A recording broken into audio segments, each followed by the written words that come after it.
Dentro del estudio de los críptidos, existen categorías para denominar a los distintos fenómenos no identificados. La criptozoología se encarga de estudiar a los animales desconocidos, casi siempre con un tinte legendario o sobrenatural. En este caso, tengo ganas de hablar de criptobotánica, el área que se encarga de catalogar los organismos vegetales anómalos o desconocidos, siendo los más populares dentro de esta área los árboles que comen gente. Intentaré no repetir mucho este concepto, trayéndoles aquí y ahora 6 críptidos extraños y sus explicaciones, edición Horror Botánico.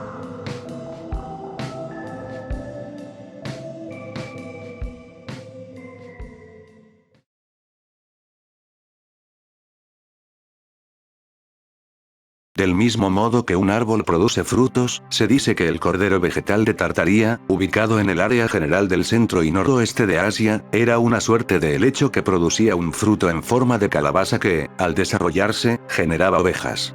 Estas ovejas, rastreadas históricamente hasta el siglo XVI, se hallaban conectadas a la planta a través de una especie de cordón umbilical, pastando en los alrededores del helecho hasta que consumían todo el follaje que podían alcanzar, muriendo entonces tanto la oveja como la planta.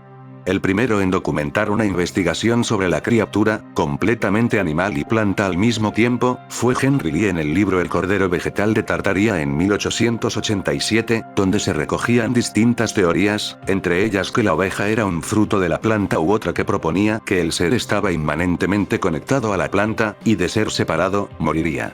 Además de la leyenda datada del siglo XVI, en el folclore judío existe un ser muy similar, el Yeduá, un animal similar a un cordero que crecía de un tallo desde la tierra, el cual solo podía ser cazado separándolo de la planta. Posteriormente sus huesos podían ser utilizados en ceremonias y rituales proféticos. A lo largo de la historia, desde el siglo XIV hasta el XIX, multitud de exploradores reportaron distintas versiones del animal. En una de ellas, el embajador de los emperadores del Sacro Imperio describió la existencia de un animal medio planta que crecía de una semilla en forma de melón cerca del mar Caspio. Este animal tenía sangre, pero no carne, y sus pezuñas estaban hechas de pelo. Existen 2 principales explicaciones para el motivo por el que la gente creía que dentro de estas plantas salían ovejas. La primera hipótesis propone que Henry Lee, el escritor del libro en 1887, desconocía el método de recolección de algodón en la Edad Media, razonando así que la lana debía venir sí o sí de una oveja en lugar de una planta de algodón, significando esto que el libro de Henry Lee fue una fantasía fruto de la ignorancia sobre la producción de lana en el medievo. La otra explicación propone que realmente el cordero vegetal fuese el Cibotium baromets, un helecho el cual tiene un tallo subterráneo el cual luce imaginativamente como un cordero, recibiendo su nombre original, baromets, de una palabra local para cordero. Sin embargo, tiene su gracia pensar en un animal teniendo una relación simbiótica con una planta, saliendo de ella como un fruto.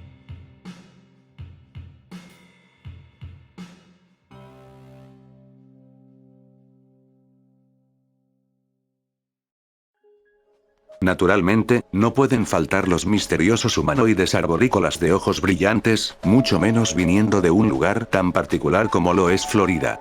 La historia del hombre musgo se origina en el 1978, sin embargo, los mitos parecen precederlo desde, al menos, fines del 1800. Durante la década del 1880, el sheriff del condado de Clay, Joseph A. Piller, recibió reportes del avistamiento de un ser humanoide el cual había atacado las granjas de los residentes del área. Esta criatura era descrita como un hombre, pero cubierto de helechos del pantano, acompañado por un nauseabundo hedor. En orden para tranquilizar a los pobladores, Joseph Piller organizó un equipo de hombres armados para cazar al críptido. Desafortunadamente Piller nunca se encontró con la criatura, en su lugar, mató a varios cocodrilos y aligatores, algunos porque eran una amenaza, otros porque estaban en su camino. Joseph Piller murió años más tarde en un incidente no relacionado donde recibió un disparo de uno de sus amigos mientras intentaba detener una pelea. Estos son los antecedentes del hombre musgo, pero los avistamientos modernos se remontan al 1978, cuando una pareja que estaba paseando por una playa de Florida observó a un hombre con un andrajoso impermeable surgir de entre las costas rocosas de la playa.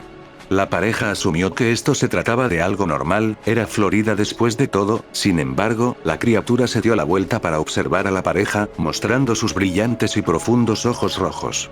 Tras esto la pareja huyó, reportando el incidente a un guardabosques veterano, el cual más tarde daría con una antigua leyenda que data de la época precolombina.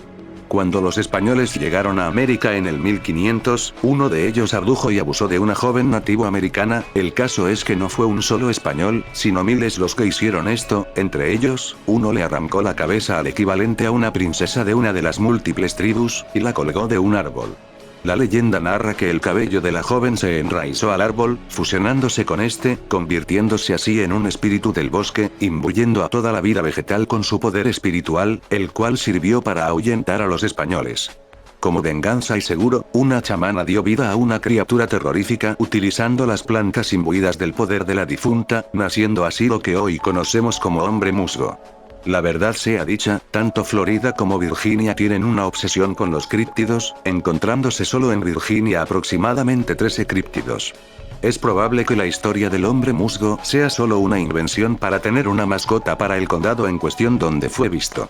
He de añadir, que tomando en cuenta que esta criatura es oriunda de Florida, las explicaciones podrían ser múltiples, desde algo sobrenatural como una evolución alternativa del pie grande, hasta un típico caso de los hombres de Florida, los cuales, por algún motivo, hacen demasiadas cosas extrañas.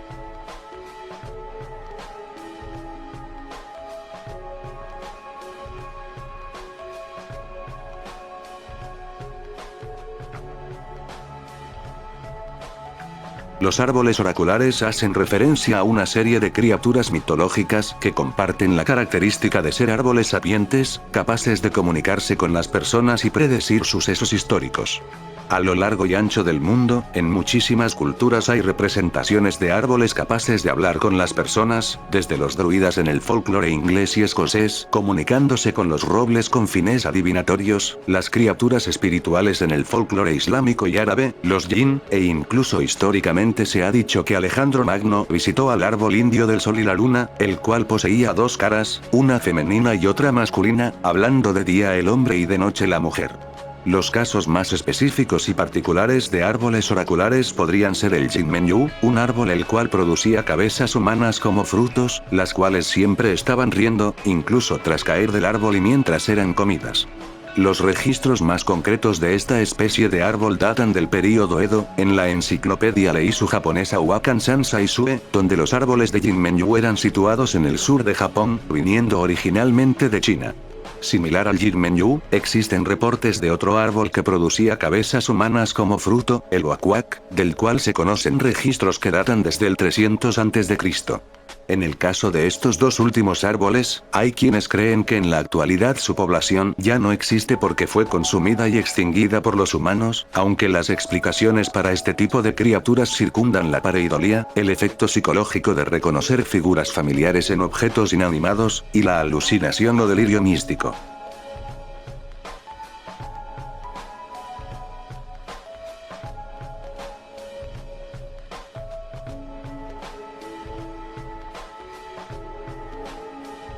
Hablando de Virginia, junto al monstruo de Flatwoods el hombre polilla, otra anomalía se alza en la ciudad de Fairmont.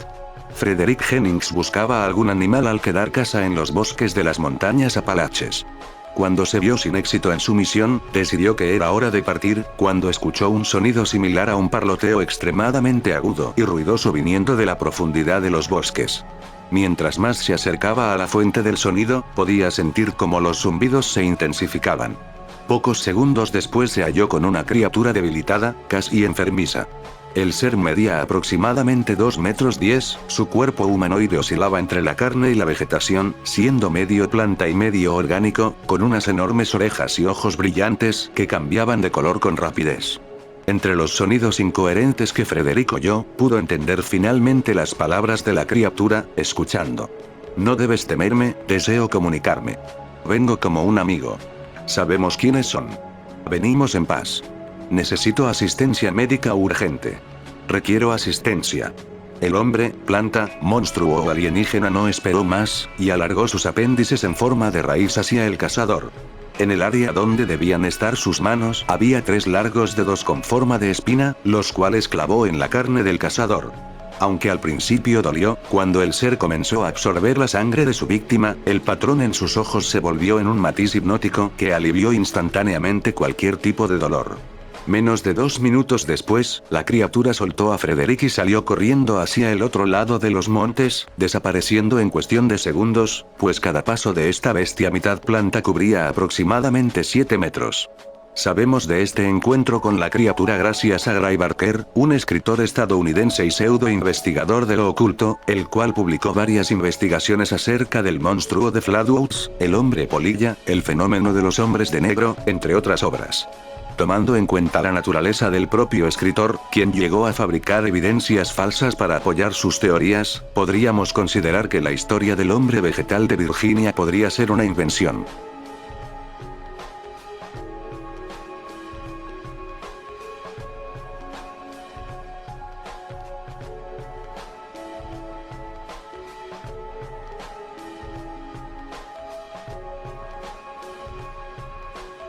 Roy McCall fue un doctor e investigador apasionado de la criptozoología, considerado como uno de los investigadores más serios y legítimos en el área, dado que era un biólogo verdadero, aunque sin calificación para investigar animales exóticos de manera competente.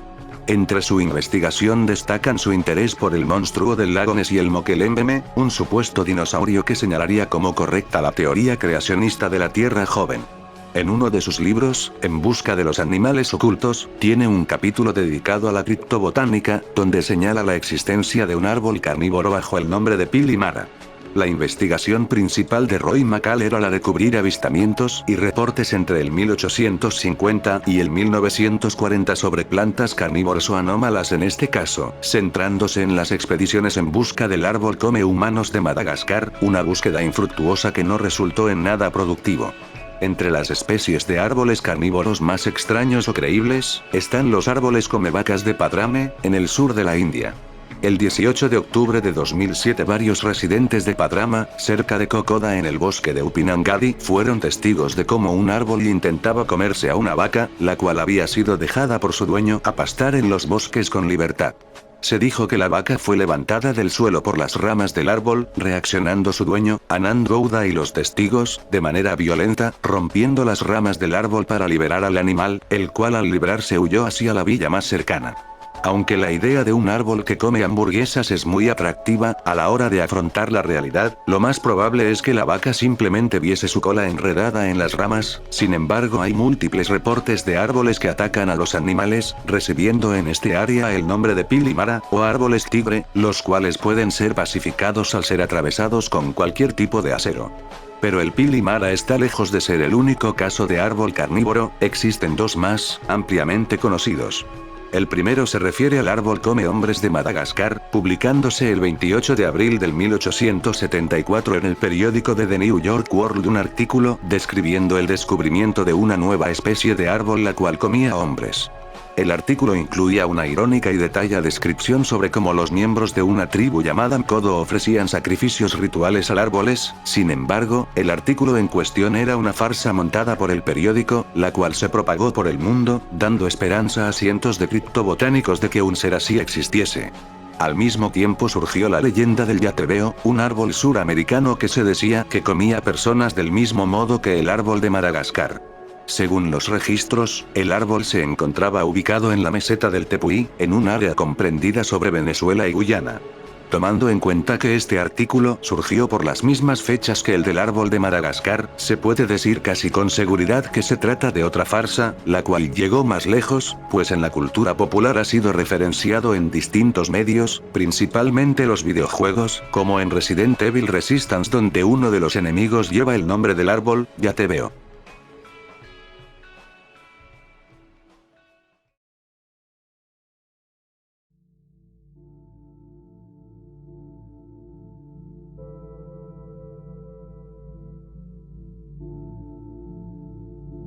Cual famoso hombre del pantano y similar al hombre musgo, en las ponzoñas de Honey Island en Luisiana dícese existir una criatura resultado de la evolución entre un Sasquatch que se adaptó a los terrenos pantanosos. Corría 1963, Billy Mills y Harlan Ford estaban sobrevolando la zona del pantano de Honey Island en busca de una cabaña abandonada cuando sus ojos entraron en contacto con los de una bestia que había surgido de entre los arbustos. En su momento los hombres solo se vieron impresionados por la criatura, diciendo que parecía salida de un filme de horror. Sin embargo, 11 años más tarde, la misma pareja regresó a la isla durante la temporada de patos, encontrando pistas de la naturaleza del ser. Mills y Ford encontraron un rastro de jabalíes muertos, demasiado lejos del agua como para haber sido asesinados por los cocodrilos, por lo que comenzaron a asumir que la criatura que habían visto hace una década podía tener algo que ver. Sus sospechas se vieron confirmadas al hallar huellas palmípedas, con 3 dedos, cerca de los cuerpos de los jabalíes. En lugar de buscar a la criatura activamente, los cazadores regresaron sobre sus pasos y dejaron la isla para no sufrir ningún percance, regresando por la noche un grupo de amigos para recoger moldes de las huellas. A todo esto, otro hombre se involucra en la historia, Ted Williams, quien declaró que existían múltiples monstruos del pantano. El mismo Ted dijo que podría haberlos matado, pero no lo había hecho porque no parecían hostiles. No mucho después, durante un viaje a la isla, Ted desapareció sin dejar rastro alguno. La bestia fue descrita como midiendo 2,30 metros y pesando aproximadamente entre 180 y 220 kilos. Su pelaje consiste en una densa capa de pelo marrón y maleza de los pantanos, con ojos amarillos, casi reptilianos, exudando un hedor que se le ha llamado el hedor de la muerte. Existen 2 teorías principales para la existencia de este ser, cada una más incoherente que la anterior, siendo la primera que el ser vive y se desarrolló en el área desde hace miles de años junto a otras criaturas perturbadoras, y la segunda que se trata de una fusión entre cocodrilo y chimpancé. De acuerdo con una leyenda de la zona, en el siglo XX un tren descarriló en Pearl River, un tren el cual llevaba multitud de animales exóticos de circo.